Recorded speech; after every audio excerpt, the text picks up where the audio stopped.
Hello and welcome to the show. I'm Donnie. And I'm Nick, and today we're rambling about Crownland Camping, on some Crownland Camping. We are on Crownland. Yeah. I'm barely on Crownland. Yeah, you're about to fall off the edge there. There is a chance that I may disappear off the sandy edge into the freezing cold Spanish River below me. I'll take the freezing cold on a day like today, though. And yeah, actually, it is hot. So if you can see, I'm not sure how the camera. It's a nice setup. Is their setup for the night? If you can really see me, I'm wearing long trousers, pants, and a sweater. And that's not because it's any way, shape, or form cold. I'm actually sweating, but I'm also getting absolutely destroyed by mosquitoes. I do have on a natural, what would you call it, repellent called Atlantic, which I think is really for ticks, but I thought it was mosquitoes as well. Doesn't seem to be doing anything. We also have this beautiful thermocell. Which everybody works fantastic. It doesn't. Got nothing. I'm in shorts and a t-shirt. No, it doesn't work at all. It's garbage because there's swarms of mosquitoes coming over. They're biting me through my clothes. Wait, you forgot to mention a key point. No mosquitoes where home is, right? Yeah, where I come from, there is no mosquitoes. So this is like a fine wine they're drinking. Yeah, exactly. They've never tasted. So they know. They know. Yeah, so that's probably it. But I've been here for long enough. Like, I've been in this country. You'd think they would clear off by now, but it must be a totally different type of blood that they love. So I'm getting destroyed by mosquitoes. I'm going to be really guaranteed itchy tomorrow. But anyway, I need to stop whining. But I'm sweating, so I've got a sweater on, pretty thick winter hoodie, and luckily I've got some cold pop from Soda Bros. 82 or like 26 or something. Yeah. No, 82 Fahrenheit or 26 Celsius, somewhere in that range anyway. Yeah, depends what you want to look at. So yes, we're going to talk about Crownland. Yeah. With the van, you predominantly park up and camp on Crownland because it is free. And everybody likes free, eh? Yeah. Who doesn't like free? So some of the nicest campsites now. There's no regulations sort of per se. The MNR does monitor Crownland, but they're obviously not. There's no electrical. There's no toilets. Some of them, you do have some luxury loos that you find. So or loo with a view depends on. Yeah, loo with a view and luxury loos. That's Nick's latest going to be Instagram account soon because he's got quite a collection of photos. So yes, we've got Crownland free. Do you know what percentage of Ontario is Crownland? I don't know. It was 90 something. 87%. 87. Yeah, I knew it was right around 90. That's a high number. So 87% of Ontario is Crownland. Yeah, but where we come from, there's no. We're no 4 or 5 hour drive before you get Crownland. Yeah, so from whatever Windsor to basically Barrie. Huh? What was that? It was just the fire popping over there. So it's beaver coming over or something. There is mosquito. I'm telling you, in my head. Yeah, so Barrie is where it starts. There's none sort of it'd Toronto be down. Yeah, no real So is there any on like the Lake Huron? No, Tobermory, Bruce Peninsula. I think there's one little sliver, but no one really camps on it. Okay. There's like the small, maybe an acre slivers. You know what I mean? They're really weird sections. And even if I don't even know if that exists, because anymore, because the Bruce is getting bought up so quickly, it's crazy. Right. By parks and everything, right? So I don't know, but up here we're I don't know, but just north of Manitoulin on the Spanish River. You can't really see it right now, but we're camping on the Spanish River. So you're saying, the Spanish River. Yeah, not on a boat. No, we're not on a boat. Not yet. But like you were saying though, the amount of Crownland is crazy, and you end up with arguably, yeah, not a good word, eh? Yeah, some of the best spots in Ontario, by far, I think. Yeah, so we'll touch on that as far as how you can access it, how you can find out where there's spots, and sort of the the do's and do nots of Crownland camping. Yep. But so what Crownland means is the Queen owns it. Yeah. So the Queen is still, this is her domain, and she allows both federal and provincial governments to sort of manage her land for her. So none of the, it's kind of weird because it says none of them, they're all, so Crownland is considered public land, and can't be used for anything else, but they can use the resources, the province or the federal government can use its resources, sell them to maintain the land, sort of thing. So it is weird because you'll be driving down, not so much where we're at, but like you go way up north, like Kapuskasing in that area. It's all mines and like cobalt. That's all mines everywhere. Just cobalt, full of abandoned mines. Pretty cool town. Yeah. But you can't. As far as I know, like back in the day, you're able to do like 100-year leases, 50-year leases. Nowadays, like if you want, so like a 50-year lease would be someone who wants a cabin, right, or a trapper's cabin, or they want to lease the land to mine or whatever, and they'll give you a 50-year lease or a 100-year lease. Now I think they only do like 10 years. Really? And that's extremely hard to get. Yeah. That's what I heard.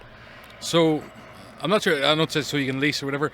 So even here, could we say I want this piece of land, and they would sort of no. Is there? I wonder what the ins and outs. I don't know. I've been trying to figure it out. As far as I know, it's extremely difficult to get nowadays, which is good because then you just have millionaires from Toronto just buying up everything, right? And they would obviously get abused anyway. Yeah, but like you're saying though, like you go to like Georgian Bay, like around Franklin Island, so that's like Parry Sound area, I guess, full of cottages on islands. Right. Like there'll be one little island. Yeah. The whole island's filled with a cottage. So you wonder, do they almost like take squatters' rights sort of thing? I have no idea. Put a cottage up and didn't know. I'll take it. Sure, don't worry about it. And here's some money. Be quiet. Yeah. I don't know. And then it's like because it is a waste of certain. Now I'm not saying that you should do it or whatever, but I'm just saying there's so much like Ontario massive. So the 87%. Yeah. Still, like you're not ever going to see half of it, most of that, because never. It's not inhabitable. But if you were just to go and say, like, well, I wouldn't mind staying here, and just put we have seen people pretty permanent establishments, abusing Crown land in high traffic areas, like on the Whitney side of Madawaska area.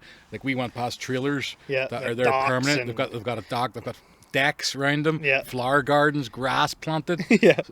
Security cameras. Don't use our outhouse.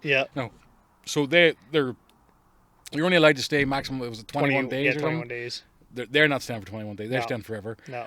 Some of them were, remember that out on the little island, they enclosed it in as well with trailers. So again, nobody's coming in to tell them they can't be there. I'm not sure who they are, what the people are who are using it, and why they're able to get away with it. But anyway, they're high visibility areas. The MNR obviously knows they're there, but they're not doing anything about it. So there must be some sort of loopholes that they're sort of prepared to overlook. So they have that, and then you can find there is, like, you can go on your computer and check out and see all the Crown land. Now, it's called the Crownland Atlas. It's kind of confusing on the Atlas because it's a slightly different shade of green. Yeah, it's horrible. Between what is Crownland and what is Parkland or something like that, right? Yeah, I don't remember if the Crownland. So there's a couple of different resources we use. It's the Backroads map books, and then Crownland Atlas. I don't even use Crownland Atlas anymore. Crownland Atlas is the most accurate one because it's the government, and the government will update it more frequently. And then like the map companies will make their maps off of that data. So if you're really kind of on the fence on is this place Crownland or not, the Atlas would be. Yeah, the Atlas is the way to go. But like this spot's probably been established for 50 years or something. Like who knows? And it's that's the fun part about it too. Like you finding your own spots where nobody's at is it's pretty cool. You find an amazing spot, nobody's around, nobody's critters back there. Uh-oh. And then I don't know. It's awesome. Wait, you hear something? See something? Hear something? Oh, you'll be all right. Something in the water? I don't know. Down by the water anyway. Anyway, exciting times. Yeah. Yeah. So continue. So yeah, so you use what's the main resource you use now? So how did you find this area here that we're at? There's a couple. So like the van life whole scene that's gotten huge again. So everyone's into boondocking and everything. And now that you can't really get provincial parks or any campsites during the weekends because camping's huge, going like I don't know, like the camping market must be nuts right now. But anyway, so it's like the van life thing that. Just watching YouTube videos and whatever, all the other van life people turned me on to an app called iOverlander. Okay. So that app shows you a bunch of not established, but like basically this spot here will be on that app, and it'll tell you, hey, so it's a picture of a map, and then yeah, it's a picture of a map, and it'll have a little icon of a like non-dispersed campsite, and then you can click on that, and it'll give you like almost like a review. It'll be like, oh, it's easy to get to with whatever, and then it'll like people will comment on it like, oh, we were just here like this week, it was great, easy to get in, or hey, it's closed down, the M&R shut it down, or whatever. Because that's another thing too that kind of sucks is say this spot like it gets too well known and too many people start coming and just trash it, because we've been to a couple now that have been pretty crazy, and the M&R will shut it down, like they'll shut it down for 10 years or whatever, and then they'll get the people away from it. Kind of get the people out of there, and then they'll reopen it again. Actually, just happened to what's it called? I forgot what it's called. It's out near on our way home. We drive by it just before Barrie. I forgot what it's called. What? I don't know. The M&R closed on this whole section where everyone used to camp. Oh, okay. Yeah, can't help you. Yeah, I don't know. I haven't brought you there yet. It's not that good because it's closed. Yeah. There's no point going.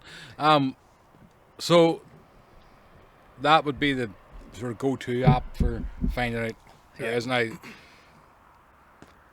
this here area that we're on, there's obviously little trails and things that you can see vehicles have driven down, and it really is luck. Like if we had drove down here and somebody else was here, now there's enough room probably for a couple of people to stay. Mm-hmm. Most of the fan life people and Crownland campers will probably have the same sort of mentality, so you could maybe get along with them and it wouldn't be a problem. You could stay here, but it wouldn't take you too long to drive out and maybe find another little nook that you could stop at. Yeah, it is endless. And the iOverlander app is good because like it kind of gets you in that location of an area that's potential for more spots. And then like, I don't know, the amount of time we put in just driving down logging roads, looking on Google Earth and be like, ooh, this lake, the road looks like it gets really close to this lake. Yeah. Let's see if we can get there. And then you get there and sometimes it works out, sometimes it doesn't. But we've found, I don't know, I think we're like 70, 80 sites just in Ontario of like most of them haven't been reported in some of the bigger apps and stuff. So it's pretty cool. It's pretty fun. Now, do you always give a review to say you were at one? No, I'm horrible. So like the two most northern camp spots on the app, I put in. So it's like, if you want to go to the two spots I found there, like 15 hours away. Yeah, 15, 16 hours away. Go ahead, find them. But like the ones I put one in outside of Algonquin, but like you might need 4-wheel drive, and I wrote that in the thing because it was flooded and it was like up to my running boards. But like it's tough because like you kind of want to help people, but like you go on like the Facebook groups, Crownland Ontario, whatever it's called, and you ask like, hey, anyone want to help me out on some Crownland thing? No, it's like asking, hey, where's your fishing hole? Like no one's telling you. You know what I mean? It's like they're closely guarded secrets, and for the right reasons, I think, for the most part. Because like that one spot when we went to Barron Canyon. Yeah. We showed up. Remember, there's 2 semi-trailers, big generators going. Like just a lot of people use it at the party. Like, and it kind of ruins it too because there'll be beer cans everywhere and yeah, it's not cleaning up after me. Even here, we came here. You can see a recent fire, which isn't bad. No, the little rocks. Mm-hmm. That's not a problem. There was a bit of garbage there, but that was probably just a slip, sort of fell out of the pocket, sort of thing. Yeah. In general, most of the ones we have went to, they're pretty clean for the most part. Yeah, they're well. Like this one. I'm not sure if you can see in the video, but there is a little sink kitchenette that's been built, which is a no-no supposedly for. Really? It's tough because like something like that's kind of, I don't know who would really use that. Right. You know, I mean, you could bring a table, like we brought a table. Yeah. But because you are just like screwing into trees and whatever. Right. But the I do appreciate the luxury loos when you find those. Well, that's it. So the luxury loos, we'll touch on that, is It's just moths. moths are noisy, eh? They like the lights. Yeah, I bet. The luxury loos, so they start off, the most basic one is pretty much a thunderbox. Now, so some of them you'll go to, and you'll be walking down a trail, and you have to kind of watch your step. There's landmines everywhere. Yeah. And then sometimes there's landmines and toilet paper. Yeah. And then you move up to sort of into your luxury loos, your loos with a view, and that starts with a thunderbox, literally a box. Somebody's crafted a box with a hole, a circle cut out of the top, and dug a little pit. So the next step up from that is having a toilet seat on the thunderbox, right? Some of the more ingenious ones I seen was the recycling bin. You stayed at that site I brought you to. Yeah. The one with the 5-6 different types of toilet. Yeah. No, close to that area. Right. Yeah, but had the recycling bin, which is the toilet seat cut into the recycling bin. Pretty good idea. Yeah. Not a bad idea. Actually, we have one. Tire got one, which is pretty much like that. It's like just a 5-gallon pail. With luggable loo. They call it. Yeah. So you have that. Then you go up to what's kind of after that. What's the thing that's here? The commode. The commode, yeah. Yeah, so somebody's hauled in a commode, which is a metal frame seat, really, with the toilet, but there's no pail below it, right? It's just straight on the ground. They hang a bag, so there's a bag below it. None of this is sanitary in any way. No. Well, it's not. I mean, it's better than squatting on a tree. I don't know. Well, the sanitary part, I guess, if the theory behind the thunderbox type of any of those that is a hole in the ground is that you use it and then you move it. And then that kind of becomes fertilizer if you want. Yeah. But some of them just get like they're literally somebody fills up a thunderbox and then 6 feet away there's a newer version. Yeah. And then they say so the loo with a few. Some of them you're sitting on them and they're looking out over the river. Like a ravine. You got loons calling. Yeah. So you're like, it's just fantastic view. So it kind of takes your mind off what you're actually doing. And where you're doing it. So it does get up to the point where sort of the top of the range ones are more like the Porta Johns, really. Yeah, there's some crazy they're ones. A shanty with air fresheners in them. It's weird. Some of them have like a little like glazed windows on them of some description, and then like that was the one up like at Madawaska there. Yeah. Like the one had don't use this is a private sort of thing. It's Crown land, or whatever, and they were trying to claim it as their own washroom. Even though they're in a fancy. Remember that other one out near Barron Canyon? We're just driving and they clear cut that whole area. Oh yeah. And there's just that one old. It's like the guy built a cabin way out in the woods, and then they tore everything down and just left his crapper there. And it was pretty nice. And it's another cool thing. It's like you find a lot of history out in these woods. Like the amount of area that people have touched and ruined is insane. Like you think you're in the middle of nowhere, but you find a pop can from 50 years ago or whatever. I don't know. Yeah, we've messed up some things. yeah. Always leave our traces. Oh yeah. So when people go looking, so say somebody for the first time comes to you and says, "Look, I'm going up north. I don't really want to go to. Can't get a campsite or like how do I find this?" Yeah. Would you tell them? Overlander, I'm like, unless it's like a close buddy, I'll show him some good spots. But I don't know, like I'm going with a couple friends in the end of August there, and they've never been Crownland camping. They all have huge trailers, so it's like trying to find spots for them to camp on the water. Huge trailers that you're going to be able to have a spot, like it's a pretty good spot, and you don't really have to worry about people getting there. Yeah, it's pretty tough, but we found a few. But I don't know, like I'll show them Overlander, and then. That definitely gets you close. And then the other one I use is Gaia. It's a GPS app, and it's like probably the most detailed GPS app because it's got all the topographical maps of everything. Right. And then you can also download the Backroads map book to your handheld, so it shows where you are on the Backroads map book. Which we have all the. You definitely want more than one form of navigation out in these in these roads because you're going to lose data. You lose data. So like the Gaia, you can download all your maps offline, and then the physical copies are good in case something ever happens to your tablet or your phone or whatever. And then redundancy is definitely key out here. Yeah. Like have more than one way to kind of do everything. Yeah, definitely. So whenever you went up like 15 hours away, did you like scope out like Crownland spots, or just like were you going to say, I know this is Crownland and then I'm just going to try and find my own spots? Basically, yeah. It's like there was no spots where we went. We put the furthest spots on the map there. Oh yeah. Yeah. And so lakes it down here. So again, most of this is almost commercial Crownland, right? This is easy. Yeah, it's pretty close to amenities. Amenities. You got Tim Hortons really 20 minutes away. Yeah. So if you're stuck, like you can pretty much get to town or whatever pretty quickly. But they're also then well used. So if you came here on a holiday weekend or even a weekend, weekends are probably busy. Like we're up here during the week. It's always a bit quieter, but even though it's summer, they sort of fill up the popular ones or whatever, the ones with easy access, like the ones with easy access to Algonquin or Highway 60. Yeah, those are gone almost. Any holiday, like you're super often. Yeah, you're not really getting them. Do you know of many that you can?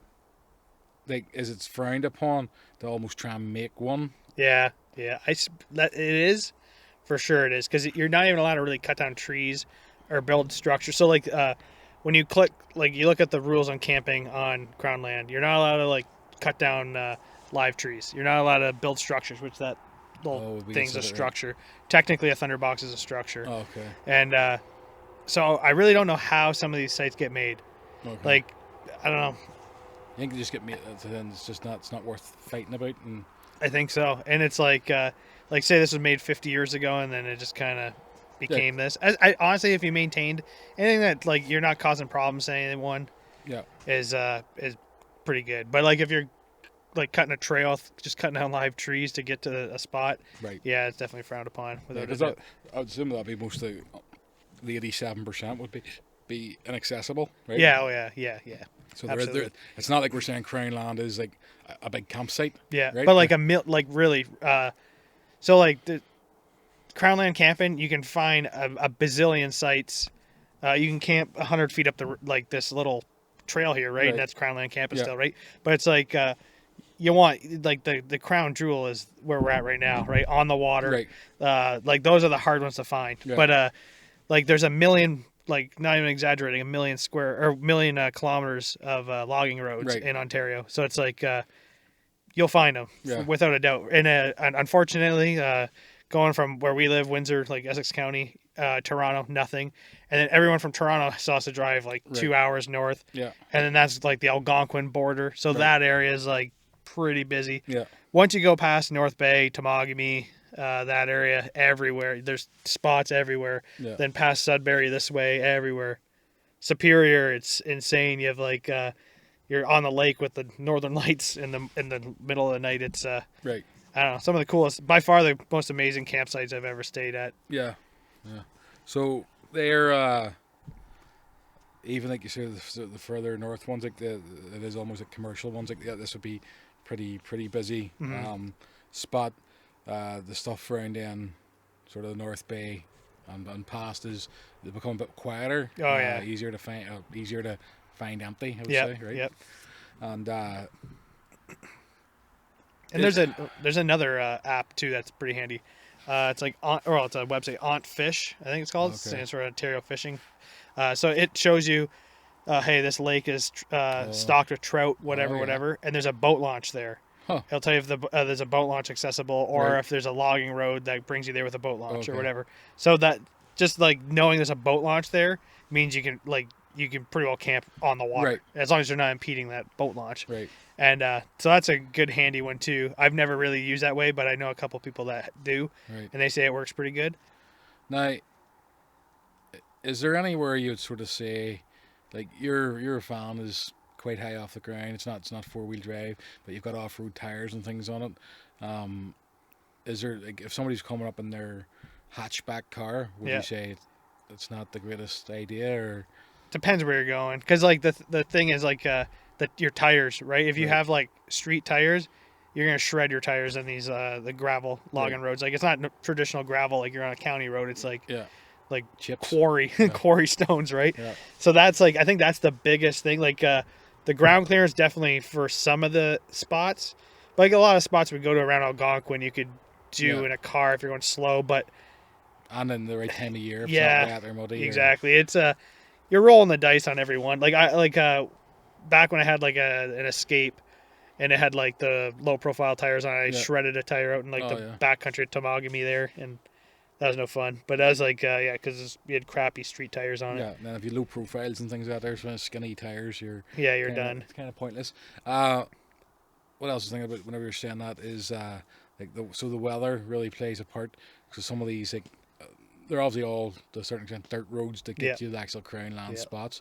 Come winter, like tree roots and things like that there. Yeah, winter you've got the issue with snow and ice. Yeah, you're not getting very far in the wintertime. Like we tried that. We tried this winter, and we didn't right? go too far. And no. The part that we got sort of stuck in, but not overly stuck with, it wasn't too long to get out, was an area that's easy in the rest of the year. It's like spring, it's kind of wet there. Yeah. And it's kind of frowned upon too. Like some of those trails, they don't want you going riding or driving down like snowmobile, because a lot of these are snowmobile and ATV trails as well. So it's like, which I'm still not 100% sure the legality on that. Right. But I don't know, I'm not even going to talk about that then. Okay, we'll leave that one for another. Somebody get an expert on that and I can tell you. Because you'll end up driving somewhere, and the road will be big, and then it gets smaller. And it's just like the road just gets smaller because people aren't going so far, right? And the next thing you know, you're on an ATV trail. Yeah. And you're like, am I supposed to be here? I don't know. And continue on. Oh, this is a nice camp spot. And then, but I don't know. I would imagine you're not really supposed to be on ATV trails, but who knows? I don't. So that's good. So access to these, even though you do have to be careful, mindful of where you're going. Even with these people now, there's nearly every vehicle is an SUV now. Yeah. But a lot of them are just cars, really, with 4-wheel drive. Yeah. Kind of get you in more trouble than. Yeah, yes, you take it's almost like people who drive pickup trucks in the winter. Yeah. And think, but the back end sliding everywhere, right? They're just absolutely. Reckless. And people think that with their SUVs now, I can go anywhere. I got this SUV, but now they're all sort of based on a car chassis, so there's not great ground clearance, and there's still tiny tires. They're still that's the biggest thing. It's like you want small rims, huge tires, not huge tires, but chunky tires, right? Because like that rock's gonna hit your tire. You want as much give as possible. You don't want to pinch it against your rim, and then you're screwed. Yeah. You're changing tires, and that's no fun. So there is an element. It is good to be able to get out and get doing that, but you still have to have a bit of know-how. This time of year, you can pretty much get anywhere unless you've had a really wet period where everything starts to fill in and get muddy again. Yeah. Some of the puddles you can go through here can be like over a foot deep. And that's the thing. Like I break this rule way too often. I already know it's gonna bite me for sure. Is get out and just check the puddle. Right. Because like it could be a puddle that looks like it's only 15 feet wide, but it could be 3 feet deep. Yeah. And then you're getting stuck for sure. And getting stuck out here, it's like here's not so bad, but some of the spots like where we went in Kapuskasing area is like 130 kilometers north on a road with nobody. So it's like you have to wait the nice road truckers. Yeah. You come see me in the winter. Yeah. It's like you're walking for. There was at the beginning there. I had a rule. I'm like, I don't want to be more than like a day's hike to like cell phone service. Right.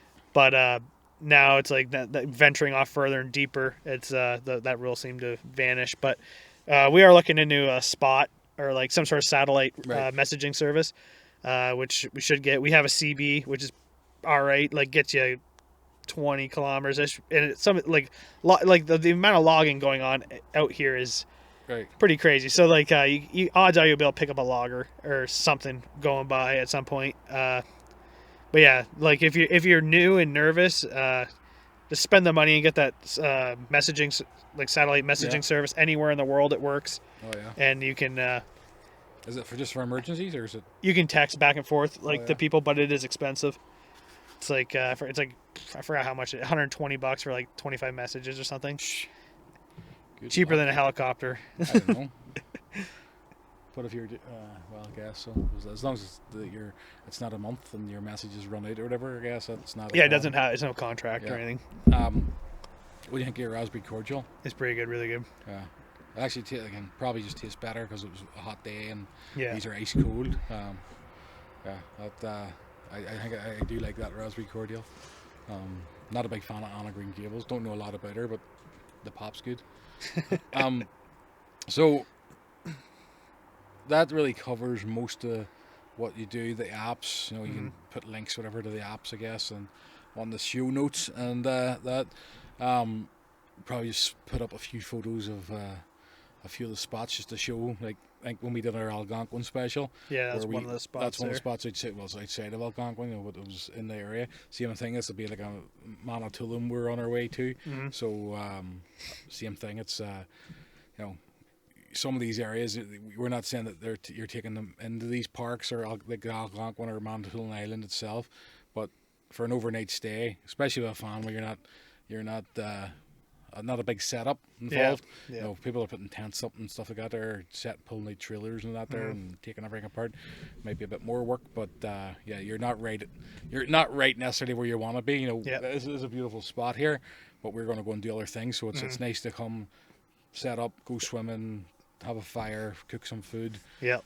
Quickly go to sleep for a bit and then take some more photos. We're don't know what, is it clear here yet? Little clouds, I think. Yeah. That's the thing too. It's like you don't want to leave. Well, I don't know. I've asked the question before in some of the groups, and nobody's ever had issues. Like everyone who comes out here is all coming out here for the same reasons. They're not going to come mess with your stuff, but you are taking a risk leaving things behind because you do come across some sites where people will leave like a trailer, or a boat or a tent, whatever. They're gone for the day. Definitely wouldn't leave any valuables in there, but it's a risk. But even your tent, some of these tents are expensive. Yeah, exactly. And that's the thing on these, you're just sort of almost like gentleman's rules. Absolutely. You're expecting people not to do stuff, and obviously, if in your own mind you're not going to do something, so that's maybe where people start to leave things. Well, I don't see why somebody would steal my thing whenever, But unfortunately, there are those people out there who will take advantage of that. So it is always wise not to, leave stuff if you can get away with. And that's what the beauty of the farm is, right? You can quickly pack that up. Yeah. Turn the ignition, you're out of there. Yeah, exactly. So that's also handy. So they are campsites. You are allowed to stay for 21 days. If you think you want to spend 21 days in this spot, and not really go anywhere too far, fair play to you. Like I said, there is amenities not too far away, but and then go to Manitoulin or go wherever. It's not a commercial site in that aspect. Some people who will go to the commercial campsites. They've got all kinds of amenities. There, the things to entertain the kids, the things to entertain them. They've got the running waters, hot water, cold waters, electrical hookups if you need it. If you don't like camping in general, you're not going to like Crownland Camping. Don't take up Crownland. Yeah, because this is like, I don't want to say it's extreme in any way, because we make it way too easy. Right. But, it's cold showers and all that kind of... Swims in the water. Swims in the water. That's why you want to get a water spot just to refresh yourself after a muggy day. But yeah, it's a fantastic way to see. It does get you out. I've always personally liked to be off the beaten track, not because of anything necessarily against commercial sites, but it is kind of your own private way of doing it. It's quiet. Don't have to hear any dogs or people. Or... Yeah.